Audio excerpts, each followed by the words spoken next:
زندہ رہے زندہ رہے اے عزادار حسینی یہ چلن زندہ رہے، ہاذا خانے سجانے کی لگن زندہ رہے۔ اعوذ باللہ من الشیطان الرجیم، بسم اللہ الرحمن الرحیم، الحمد للہ رب العالمین، والصلاة والسلام على سید الانبیاء والمرسلین، حبیب الہ العالمین ابی القاسم محمد صلی اللہ علیہ محمد عجل فرج وعلى آلہ الطیبین الطاہرین، سیما بقیت اللہ فی الارضین۔ قال اللہ تعالی فی کتابہ الکریم، بسم اللہ الرحمن الرحیم، ام حسبت ان اصحاب الكهف والرقیم كانوا من آیاتنا عجبا۔ درود بھیجے گا محمد و آل محمد پر۔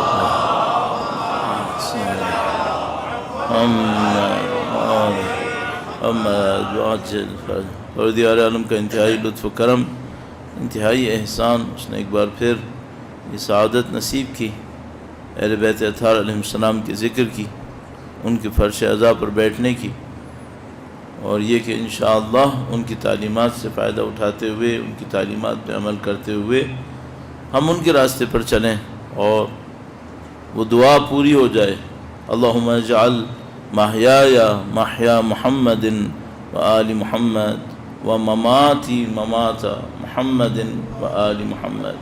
اس دعا کی قبولیت کے لیے انشاءاللہ، اس عزاداری کی قبولیت کے لیے، مرحومین کی درجات کی بلندی کے لیے درود بھیجیں محمد و آل محمد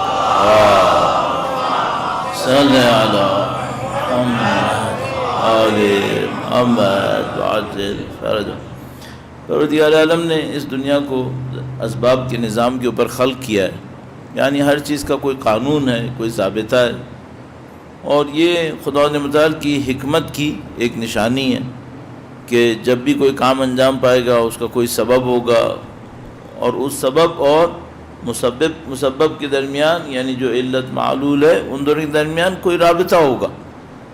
یہ نہیں ہو سکتا کہ ہم کسی بھی کام کو کسی بھی ذریعے سے کر لیں، ظاہر ہے کہ نہیں ہو سکتا ہے، اور چونکہ دنیا میں ایک قانون ہے تو یہ سائنسز نکلے پھر کہ بھئی یہ کیمیکل ہے، اس کا یہ اثر ہے، آپ نے تجربے سے دیکھا۔ تو وہ خدا جس نے مادی دنیا کو ان اسباب کے اوپر خلق کیا ہے، ظاہر ہے کہ وہ خدا اس مادی دنیا سے بڑھ کر جو دنیا ہے اس کو بے سبب خلق نہیں کرے گا، اس کو اس نے اس سے بڑھ کر اسباب پہ خلق کیا ہوگا۔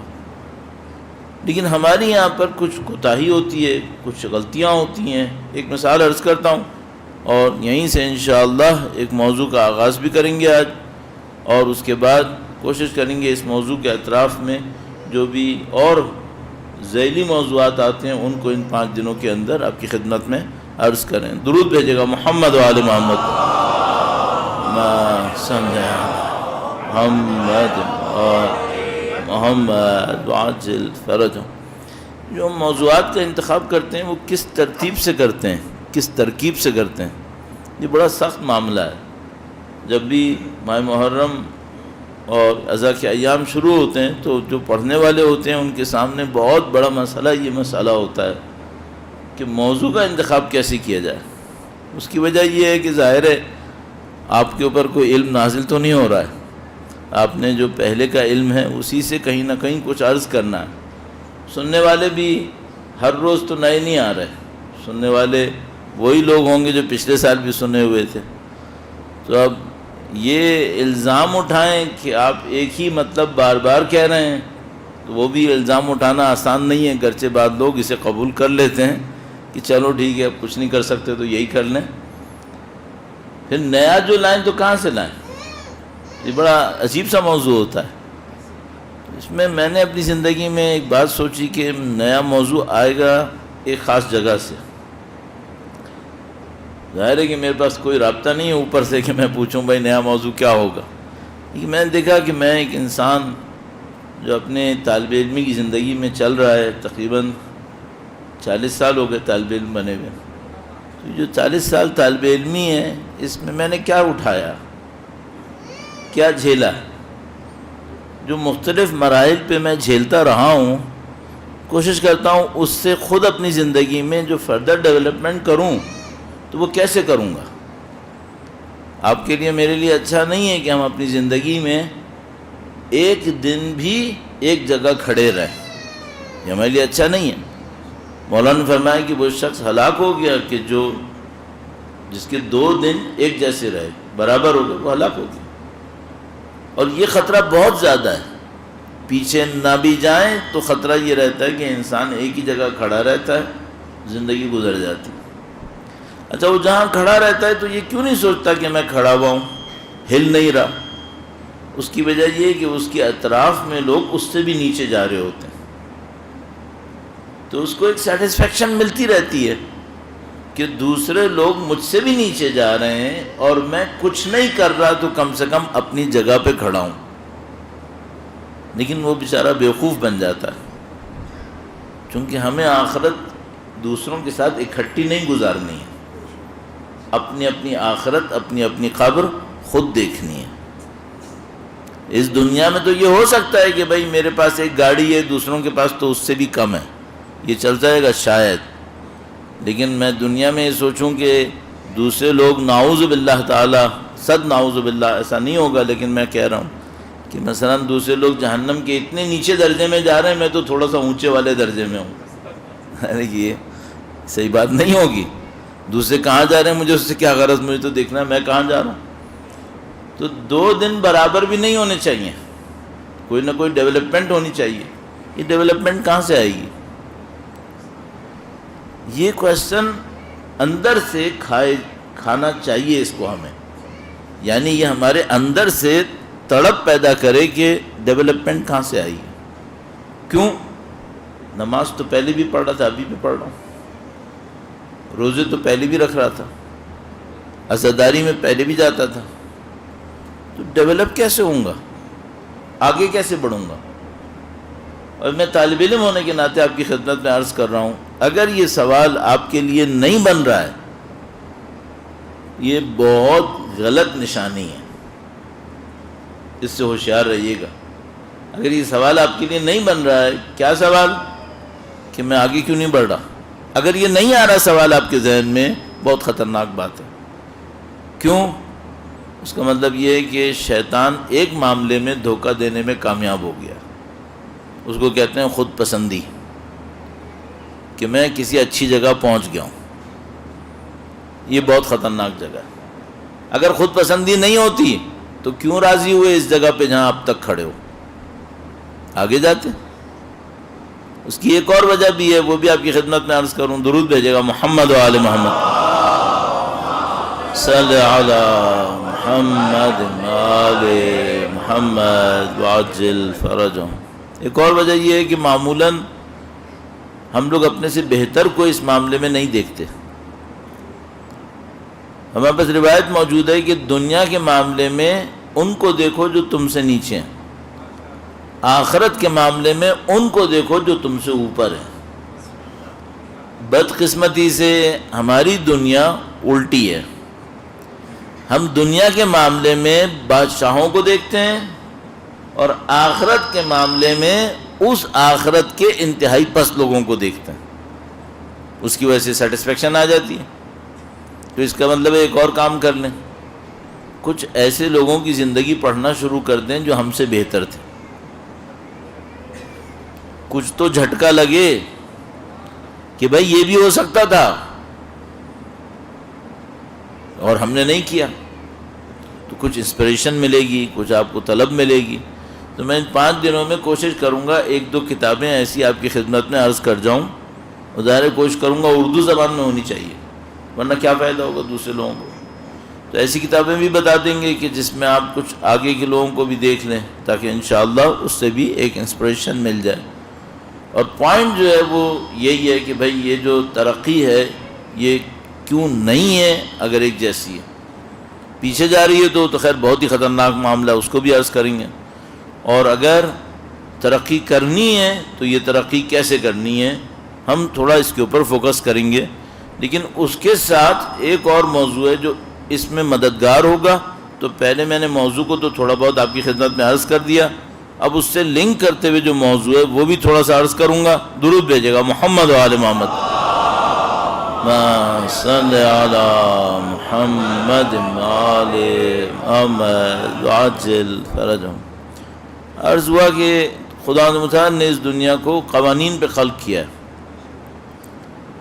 ایک چیز ہوتی ہے حسن ظن، آپ کسی کے بارے میں اچھا سوچیں، یہ اچھی چیز ہے، دوسروں کے بارے میں اچھا سوچنا۔ البتہ ہمارے پاس ایک روایت موجود ہے، فرمایا حسن ظن وہاں صحیح ہے جہاں معاشرے میں برائی عمومیت کے ساتھ رائج نہ ہوئی ہو، وہاں حسن ظن کرو۔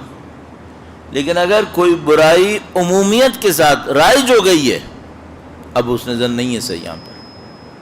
اب تم سوچو کہ نہیں انشاءاللہ برا نہیں ہوگا، معاشرہ مبتلا ہو چکا ہے، اب کیا حسن ظن رکھوں کہ انشاءاللہ مبتلا نہیں ہوگا۔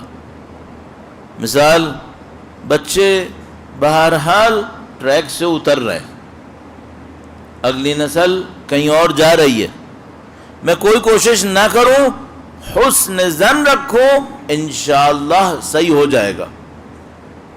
کیسے صحیح ہوگا؟ یہ حسن ظن کی جگہ ہے؟ نہیں، یہاں تو آپ کو مکمل احتیاط کرنی چاہیے۔ کم سے کم یہ کہیں گے نا عاقبت اندیش لوگ، عاقبت کو نہ سمجھنے والے، نہ سوچنے والے لوگ اس ملک کے ساتھ جو حشر کر رہے ہیں، اب کیا حسن ظن کرے آدمی؟ کیا ان کو سمجھ میں نہیں آ رہا ہے؟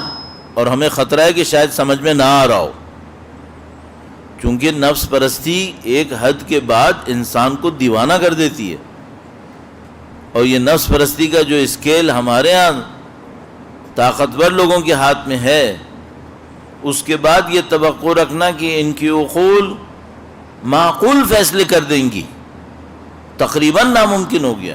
یہ حسن ظن رکھنا بہت مشکل ہو گیا ہے، کیونکہ ہم روایات موجود ہیں، شاید کل پرسوں میں آپ کی خدمت میں اس سلسلے میں عرض کروں گا، مبالغہ نہیں کروں گا، کہ روایات موجود ہیں کہ نفس پرستی کس طریقے سے انسان کو غلط عاقبت کی طرف دھکیلتی ہے۔ تو ان لوگوں کے ساتھ معاملہ مجھے یہ لگ رہا ہے کہ یہ نفس پرستیوں کے اندر غرق، اور جو دشمن ان سے کروانا چاہے کروانے کو تیار، یہ سوچے سمجھے بغیر کہ خود ان کا کیا ہوگا، اور جو ملک کے ساتھ ناانصافی، ملک کے ساتھ تباہی بربادی ان اعمال کے نتیجے میں آ رہی ہے، نہ کہ آئے گی، آ رہی ہے۔ کس کی آنکھیں بند ہیں؟ لوگوں کی زندگیوں میں جو مشکلات آئی ہوئی ہیں، کیا اس سے آنکھیں بند کی جا سکتی ہیں؟ خدا تعالیٰ نے سب کچھ اسباب کے اوپر خلق کیا ہے۔ اگر میں معنوی ترقی کروں گا تو کوئی سبب چاہیے، بے سبب نہیں کر سکتا۔ اگر آپ چاہتے ہیں آپ کسی زندگی میں اس نتیجے پر پہنچیں جس پر خدا پہنچانا چاہتا ہے، تو ظاہر ہے اس کے لیے اسباب چاہیے، ان اسباب پہ محنت کرنی پڑے گی۔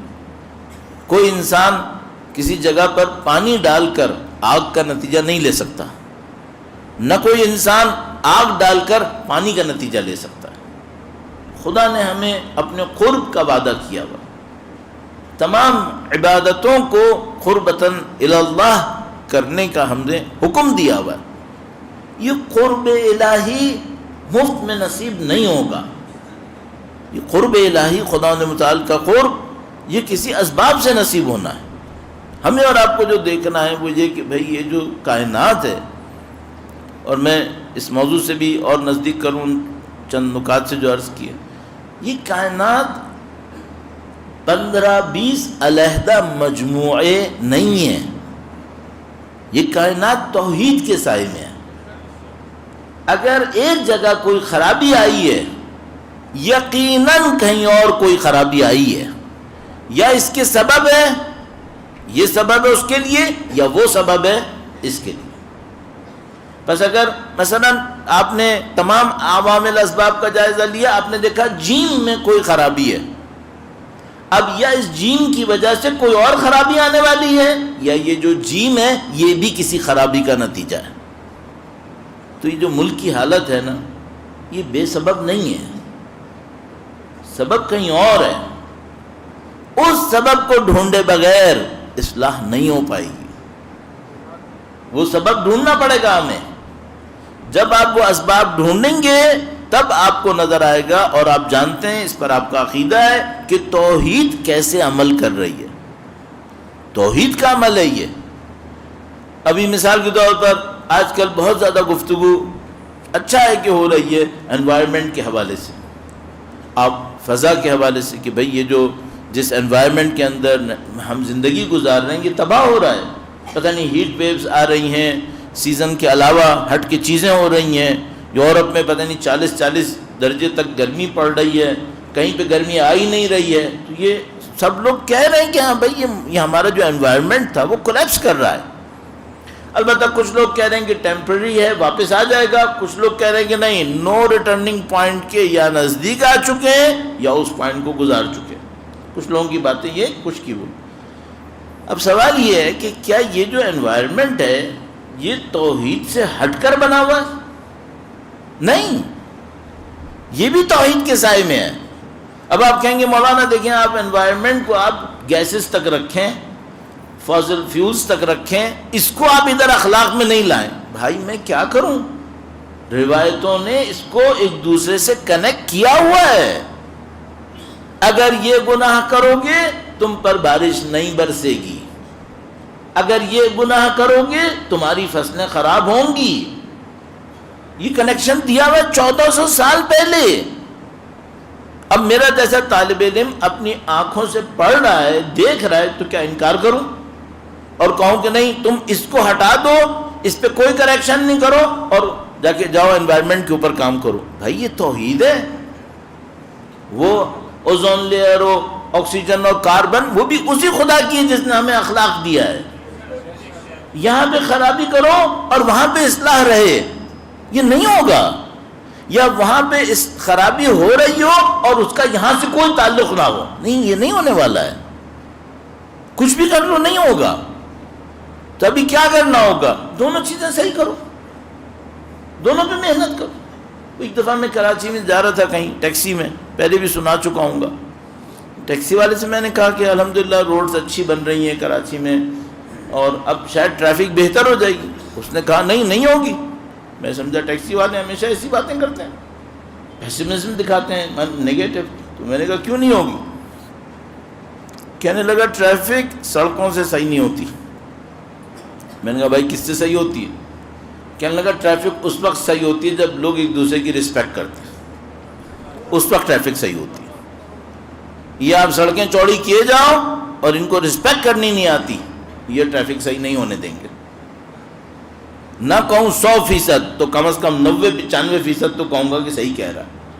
اصل مسئلہ یہاں پہ پھنسا ہوا ہے. تو اب آپ اور میں بھی ایسے ہی ہیں. ہمیں واقعاً کچھ کرنا ہے، پہلے اندر بدلنا پڑے گا. وہ جو آئے کریمہ ہے جس کو علامہ اقبال نے شعر میں کہا، نہیں بدلو گے اپنی حالت نہیں تبدیل ہوگا. اور خدا کسی قوم کی اچھائی کو تبدیل نہیں کرتا جب تک وہ لوگ اپنے ہاتھوں خراب نہیں کرتے. یہ خدا کا قانون. تو اب آپ یا تو ایک کمپریہنسو چینج کی خاطر، جس میں انوائرمنٹ بھی شامل ہے اور ہمارے اخلاقیات بھی شامل، یا اس کی خاطر یا اب بولو نہیں اس سے کوئی تعلق نہیں ہے، یہ ہماری عاقبت کا معاملہ، چلو عاقبت کی خاطر، کسی خاطر اس بات کو سوچ لو بھائی اپنے آپ کو بہتر کیسے بنانا۔ اور میں بتا رہا ہوں کنیکشن ہے، یہ سب چیزیں جڑی ہوئی ہیں، یہ خدا متعال نے جو وعدہ دیا ہے اللہ کے نبی نے ہمیں کہ جب وہ تشریف لائیں گے تو زمین و آسمان سے وہ برکتیں آئیں گی جو تم کبھی نہیں سوچ پاؤ گے۔ یہ جو خدا کا عدل کا نظام ہے یہ زمین و آسمان کو برکتیں دیتا ہے، جتنا ظلم پھیلاؤ گے یہ زمین و آسمان ناقابل رہائش ہو جائے گی، ناقابل رہائش ہو جائے گی۔ شاید قیامت اسی کو کہتے ہیں کہ جب زمین رہنے کے قابل نہیں رہے گی ان گناہوں کی وجہ سے جس کے مرتکب ہو رہے ہوں گے۔ تو ابھی ایک امید انسانیت پردہ غیب میں باقی ہے، خدا اس امید انسانیت کی وجہ سے اس کو تہس نہس نہیں کرے گا۔ اللہ کے نبی نے وعدہ کیا ہوا ہے جب تک میرے فرزند نہیں آئیں گے قیامت نہیں آئے گی۔ العجل العجل العجل العجل، یہ وعدہ الہی ہے، مجھے نہیں معلوم وقت کے امام کے ذکر میں کتنی برکتیں رکھی ہیں، یہ خدا کا نظام ہے، ان کے ذکر میں برکتیں ہیں۔ تو آپ کی اور میری زندگی میں کم سے کم یہ چیز ہونی چاہیے کہ آپ کی صبح کہیں امام کو سلام سے ہو، پڑھ سکتے ہیں، کوئی زیارت پڑھ لیں، زیارت آل یاسین پڑھ لیں، کوئی دعا پڑھ لیں، دعائے عہد پڑھ لیں، کچھ نہیں کر سکتے دعائے سلامتی امام پڑھیں، لیکن اس کو اپنی زندگی کا حصہ بنائیں تاکہ انشاءاللہ ان کی برکتیں ہمارے اوپر نصیب ہوں۔ میں موضوع کے نزدیک آتا ہوں پھر میرا ذہن کہیں اور جاتا ہے، پھر میں موضوع کے نزدیک آتا ہوں۔ اب سالڈ چونکہ چند منٹ آج کے صرف باقی رہ گئے، آپ کی خدمت میں اس کو عرض کرتا ہوں، ایک بار پھر درود بھیجے گا محمد و آل محمد صلی علی محمد آل محمد وعجل فرج۔ پچھلے سال جب یہاں پہ حاضر ہونے کا موقع ملا تھا، ماہ ربیع الاول میں بھی، ماہ شوال میں بھی اور ماہ محرم کے جو اختتامی دن ہیں، تو ہم نے کچھ اس کو ٹچ کیا تھا کہ تزکیہ نفس کے بنیادی اصول کیا ہیں، اس کو عرض کرنے کی کوشش کی تھی، حدیث عنوان بصری کا بھی تذکرہ کیا تھا۔ ظاہر ہے ہم اس کو دوبارہ نہیں دہرانا چاہ رہے ہیں، لیکن ہم صرف اس بات کو لے کر تھوڑا سا آگے بڑھنا چاہ رہے ہیں کہ بھئی اگر میں ڈیولپمنٹ اپنے اندر کرنا چاہتا ہوں ہوتا کیا ہے، تو آپ سب اپنی زندگی میں شاید اس تجربے سے گزرے ہوں گے کہ کسی دن آپ کا خود بخود دل اچھائی کے لیے چاہتا ہے، خود بخود دل چاہتا ہے آج کوئی اچھی نماز پڑھوں، قرآن پڑھوں، دعا پڑھوں، کسی کے ساتھ نیکی کر لوں، کسی کے ساتھ ہمدردی کر لوں۔ پھر کبھی ایسا ہوتا ہے 2 رکعت نماز پڑھنے کا بھی دل نہیں چاہتا، ہوتا ہے کبھی ایسا۔ یہ کیا مشکل ہے؟ خدا کیوں ایسے کرے گا؟ ظاہر ہے کہ خدا نہیں کرے گا، خدا اپنے بندے کے لیے رحیم ہے، وہ اپنے بندے کو اپنے سے نزدیک دیکھنا چاہتا ہے۔ تو یہ جو کچھ ہوتا ہے اس میں کہیں نہ کہیں ہماری کوئی دخالت ہے، صرف مشکل ایک ہے، کچھ لوگ اتنے خوش نصیب ہوتے ہیں انہوں نے جو غلط کیا ہوتا ہے وہ خدا ان کے سامنے لے آتا ہے کہ تم نے یہ غلط کیا تھا، اس کے نتیجے میں یہ ہو گیا۔ کچھ لوگ اتنے خوش نصیب نہیں ہوتے، وہ اپنی غلطی میں بڑھتے رہتے ہیں۔ پھر فرض کر لیجئے نعوذ باللہ پیر کا دن غلط ہوا، کیوں؟ مثلا اتوار کے دن کوئی غلطی ہوئی تھی، اگر پیر کے دن اس بندے نے نہیں سنبھالا، اب جو منگل کا دن ہے وہ 2 برائیاں لے کے آیا ہے، وہ اتوار والا دن بھی اور جو پیر والے دن غلطیاں ہوئیں، یوں سمجھ لو ایک اسپائرل ہے، اب وہ بڑھ رہا ہے، جتنی دیر لگائے گا واپس آنا سخت، اس میں بعض اوقات مہینوں نکل جائیں گے۔ ہم چونکہ طالب علم ہیں، لوگ ہم سے فون پہ کبھی کبھی بات کرتے ہیں، عام زندگی میں کبھی آ کے بات کرتے ہیں میسیجز کے ذریعے سے، تو سمجھ لیں کہ میں یہ معاملہ سینکڑوں مرتبہ سن چکا ہوں کہ مولانا ایک اسپیل آیا تھا، میں نے اس میں نماز بھی نہیں پڑھی تھی، اور اس سے پہلے ایک اسپیل آ رہا تھا جب میں نماز شب بھی 1.25 گھنٹہ پڑھ رہا تھا۔ یہ کہانی ریپیٹڈلی ہوتی ہے. تو اب اس میں ہوتا کیا ہے, اس میں کہیں کوئی ایک جگہ ہے جہاں سے باقی چیزیں ٹریگر ہوئی ہیں, اس نے اس کو نہیں سنبھالا ہے. تو یہاں دو موضوعات بہت خطرناک سامنے آتے ہیں. نمبر ایک, اس کو پکڑو کہ یہ ٹریگر کہاں سے ہوتا ہے, ڈاؤن فال ٹریگر کہاں سے ہوتا ہے, نمبر ایک. نمبر ٹو, اگر ہو جائے بچے کیوں نہیں, بچنے کا راستہ کیا ہے. ان دونوں کو پکڑنا ہے. ان دونوں کو جب میں کام کرنے لگتا ہوں, پچھلی دفعہ میں نے کچھ عرض کیا تھا سیکنڈ پوائنٹ پر کہ اگر ایسا ہو جائے تو آدمی کیا کرے. پچھلی دفعوں میں یاد بھی نہیں ہے کون سے سال کس دفعہ, لیکن یہ عرض کیا تھا. آج میں اس دفعہ میں چاہ رہا ہوں ایک مسئلے کے اوپر گرفت کروں کسی طریقے سے, وہ یہ کہ یہ جو ہم غلطی کرتے ہیں, یہ غلطی کیوں کرتے ہیں, ہم صحیح کام کیوں نہیں کرتے. میں ایک مثال عرض کرتا ہوں, درود بھیجے گا محمد و آل محمد صلی علی محمد آل محمد واجل فرج. بچکانہ سی مثال ہوگی, مجھے معاف کیجیے گا. میں ٹیچنگ کا سابقہ ہے. ٹیچنگ کے سابقے میں ایک اچھی بات ہوتی ہے, آدمی سمجھانے کی صلاحیت لے لیتا ہے. ایک غلط بات یہ ہوتی ہے کہ سب کو بچہ سمجھنے لگتا ہے. تو آپ اس سے برا نہیں مانیے گا کہ میں بچکانہ مثالیں دیتا ہوں, لیکن سمجھانے کے لیے میرا خیال میں چل جاتی ہے. آپ کے ساتھ کبھی ہوا ہوگا کہ آپ نے ایک الارم لگایا کہ وہ اٹھنا ہے, بہت ضروری اٹھنا ہے. الارم بجا, اٹھے بھی, بند کیا, پھر سو گئے. صحیح ہے, یہ آپ نے جان بوجھ کے کیا تھا بھائی. ایک لحاظ سے جان بوجھ کے کیا تھا, چونکہ ہاتھ تو میرا ہی تھا, فیصلہ تو میرا تھا, لیکن کچھ لگتا ہے کہ اس وقت اتنا ہی کنٹرول تھا جتنا بعد میں افسوس ہو رہا ہے. نہیں, اس وقت لگنے لگتا ہے جیسے کوئی اسپونٹینیس ڈیسیشن آیا, ٹھک بند کیا, سو گیا. اس وقت صحیح فیصلہ کیوں نہیں ہوا؟ ہاں, اس کو پکڑنے کی ضرورت ہے. اچھا, بعض اوقات یہی ہم ہوتے ہیں اور صحیح فیصلہ کر لیتے ہیں.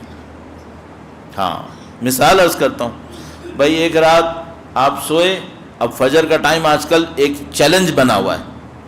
فجر کا ٹائم ٹھیک ٹھاک چیلنج ہے. آپ کے یہاں کتنے بجے ہے فجر کی اذان؟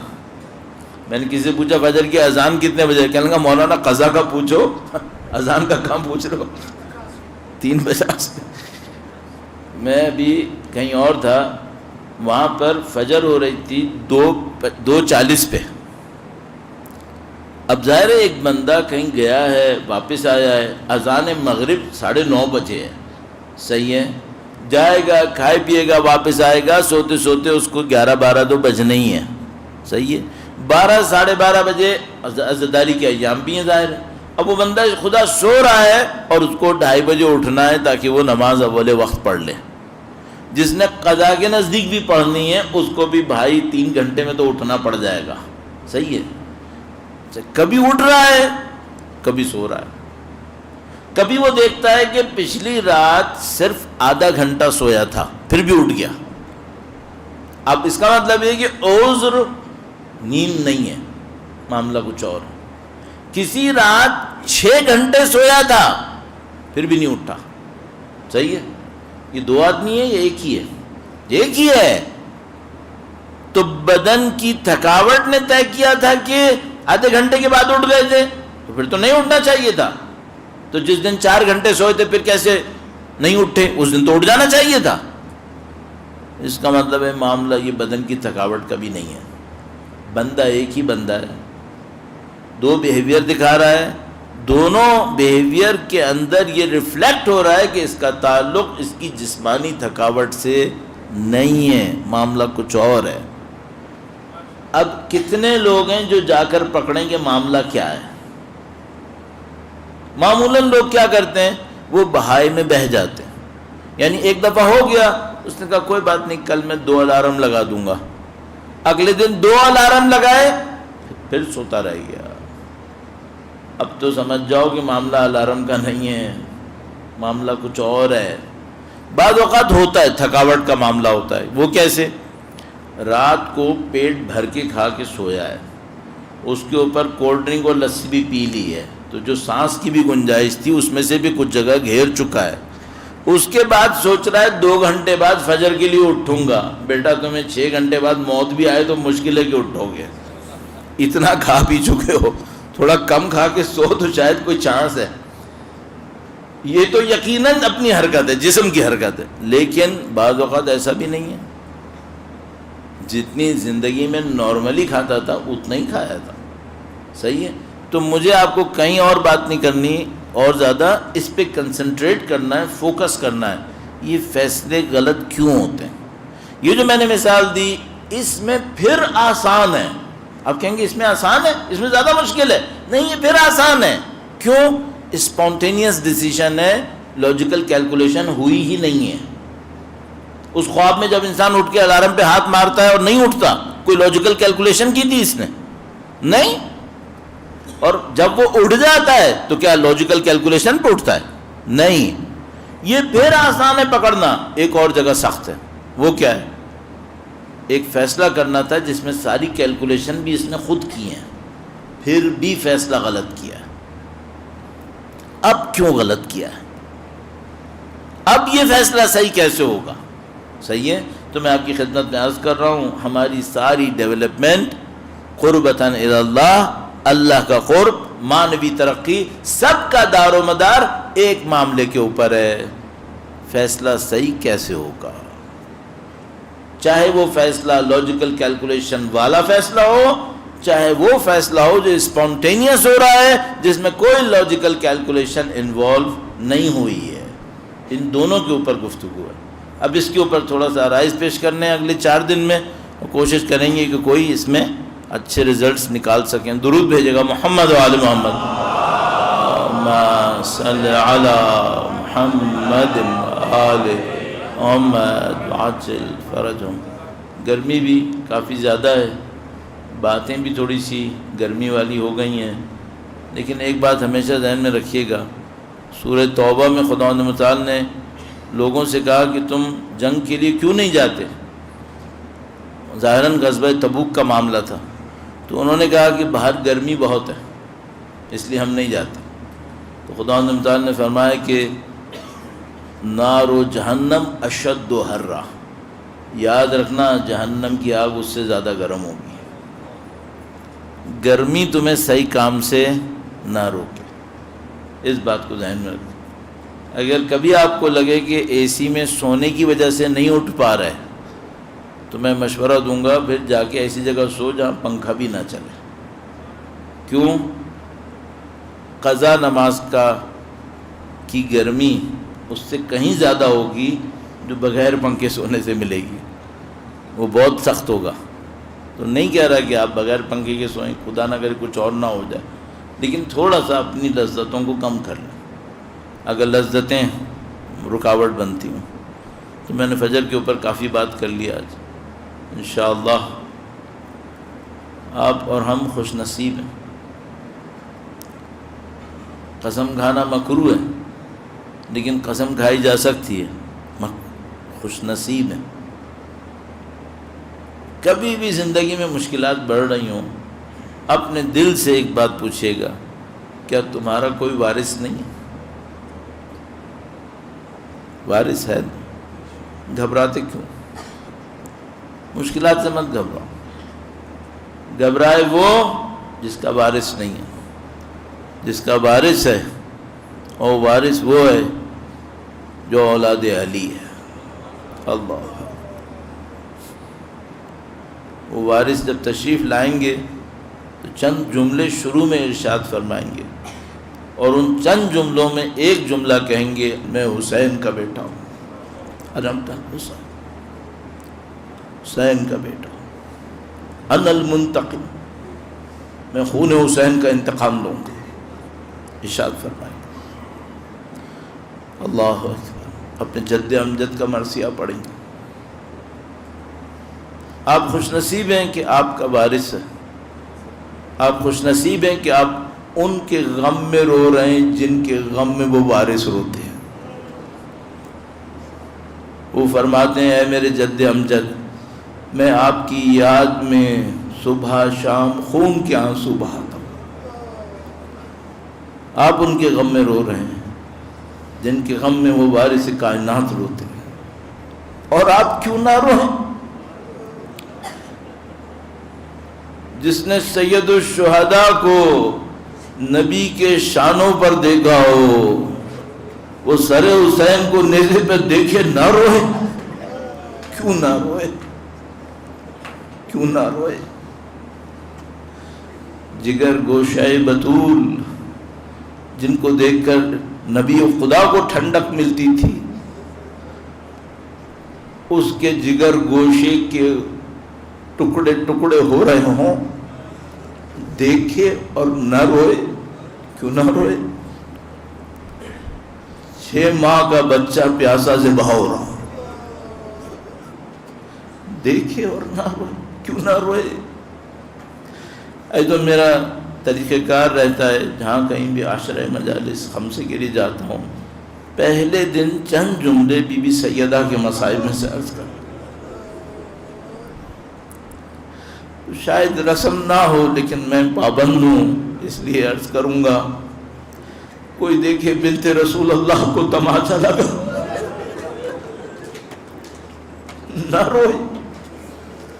کیوں نہ روئے؟ یا اللہ، جس گھر پہ کھڑے ہو کر رسول اللہ 6 مہینے تک کہتے رہے السلام علیکم یا اہل بیت النبوہ ومعدن الرسالہ، وہاں کوئی آئے اور آگ لگانے کی دھمکیاں دے، کوئی کیوں نہ روئے؟ اللہ اکبر۔ مولا امیر المومنین کی پہچان کیا ہے؟ صاحب ذوالفقار، حیدر کرار۔ اللہ اکبر۔ یہ صاحب ذوالفقار اگر زمین پہ بیٹھ کے رو رہا ہو، اس کا شیعہ کیوں نہ روئے؟ اس کا شیعہ کیوں نہ روئے؟ اللہ اکبر۔ اگر ایک وقت آئے اور یہ علی امامہ اتار کے ماتم کرے تو علی کا چاہنے والا کیوں نہ روئے؟ اور ایک موقع آئے جب سید الشہداء کہے میں ماں کو الوداع نہیں کروں گا، پہلے میری ماں مجھے الوداع کرے، اور امیر المومنین فرمائے خدا کی قسم فاطمہ کے بندے کفن ٹوٹے، سیدہ کا ہاتھ برآمد ہوا، حسین کو اپنے پاس بلا لیا اور ندائے غیبی آئی ہے علی بچے کو ماں سے جدا کر دو۔ ماں الوداع کہا کرتی ہے، شب عاشور بھی کربلا میں ہے، ذبح حسین پر بھی ماں کھڑی ہے، ایک طرف بچہ ذبح ہو رہا ہے، ایک طرف بیٹی طلحہ زینبیہ پر ہے۔